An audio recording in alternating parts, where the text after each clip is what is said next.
Assalamualaikum dan salam sejahtera kepada bangsa mekanika.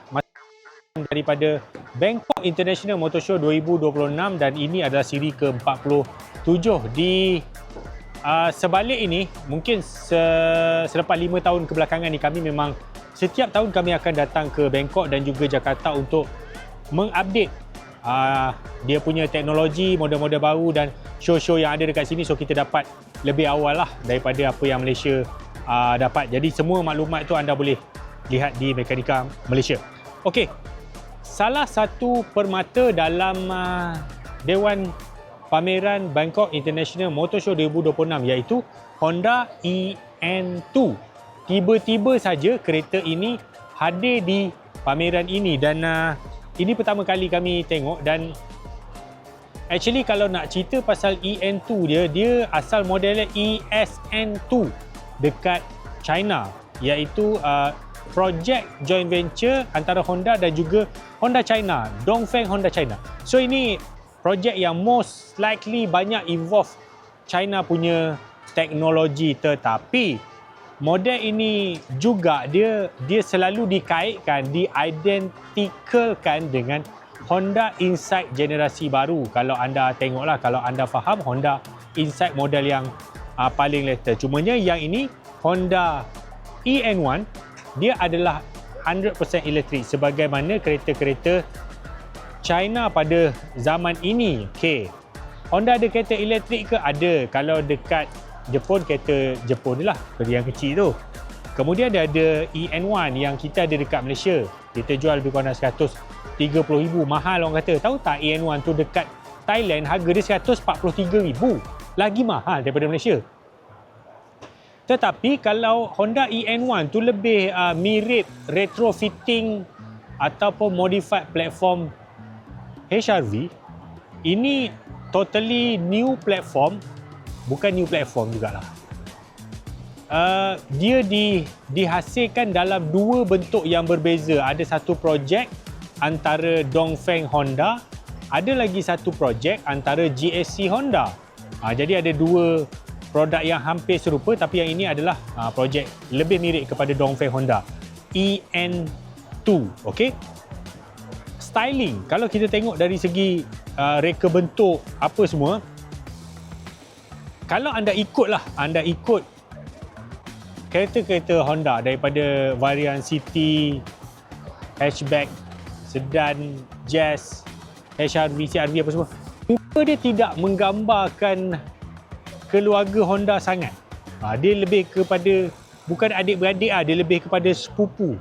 Jauh sikit. Sebab yang ini dia lahir dekat Mentakap. Yang original Honda tu semua dekat KL. Orang KL ni orang luar KL. Tapi dia masih ada bau-bau adik-beradik itulah. So boleh tengok muka depan dia. Solid wing face tu ada kalau anda perasan. Cuma dia tidak dominan sebagaimana CV, HR-V, CR-V dan sebagainya. Dan kereta ni juga sebenarnya kalau kita nak tengok dia punya siluet, garis badan dia langsung tidak sama dengan rangkaian adik-beradik Honda yang lain. Maksudnya dengan Honda, mana ada ni? Mana ada handle tenggelam macam ni? Honda tak ada. Tapi dia bagi handle flush macam ni. Yang ini adalah HR-V semua kan. Cuma daripada sudut ini, kalau anda boleh perasan dia punya slope, ujung jatuhnya cermin belakang ni memang sangat ekstrim sebab dia ingin menjadikannya sebuah SUV coupe. SUV yang banyak digemari oleh pembeli-pembeli hari ini. Dari segi dimension, anda boleh nampak kat sini, dia memang lagi besar daripada EN1 lah. Tapi perasan tak, dia tak cukup tinggi. Nampak?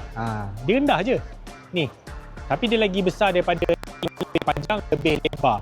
Saiz dia mirip Proton Imas 7 ataupun BYD Atto 3 dengan bumbung yang rendah. Exception dia dekat situlah. Kalau kita tengok dari segi fizikal macam ni, mungkin kita rasa kereta ni sempit. Tapi being a Honda, dia orang memang pandai buat packaging dalam.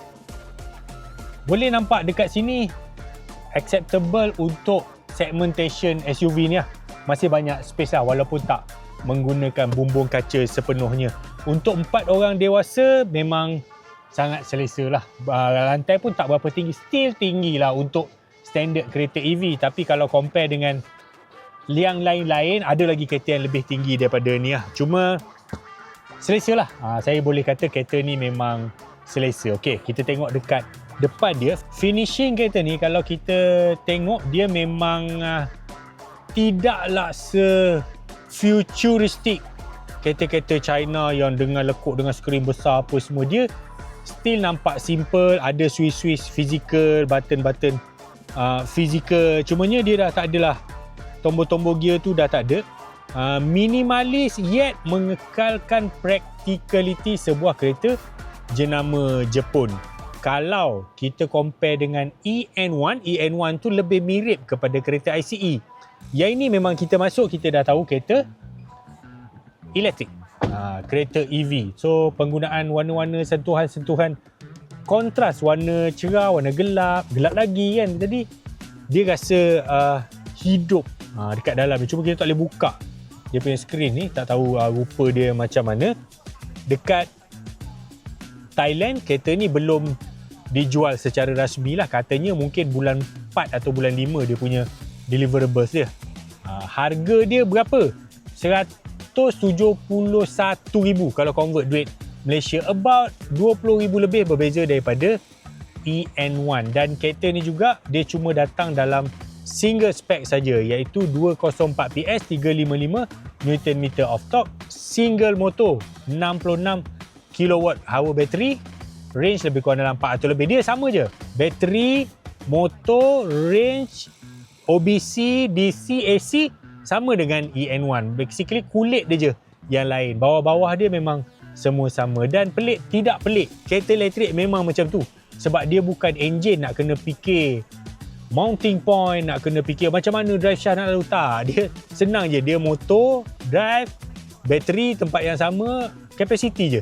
Beza. Kalau ada space jadi besar lah. So ini dia Honda EN2. So macam mana masuk Malaysia ke tidak ni? Okey, kami sekarang ni dekat Bangkok dan baru diterima berita pagi tadi bahawa BYD dia sedang considering untuk tidak invest dekat Malaysia pasal MITI bagi tahu syarat paling baru ialah kereta yang nak jual dekat Malaysia CKD mesti atas 250,000 dan 80% kena ekspor. Dan apa benda ni? Kan? Apa benda MITI buat ni? Kita nak menggalakkan industri, nak kurangkan subsidi minyak, tapi pergi sekat. Nak suruh anak belajar pandai tapi tak bagi pergi sekolah. Boleh? Tak boleh macam tu. Kena logik lah. Jadi kalau kereta ni dekat Thailand 171,000 dan syarat baru MITI kereta CBU kena atas 200,000. Apa ni? Kereta ni memang tak masuk lah. Jawab je, semua orang beli Proton dan sewa bateri Pro 2. Jangan paksa orang macam tu. Ni dah 2026. Orang kerajaan, come on. Bangkitlah. Berfikir dah di luar kotak sikit. Bukan nak fikir untuk 1-2 orang. Fikir seluruh industri. So ini dia Honda EN2. Berkenaan yang pasal MITI tu kita akan buat satu video yang panjang sekali nanti. Sekian, terima kasih dan Assalamualaikum.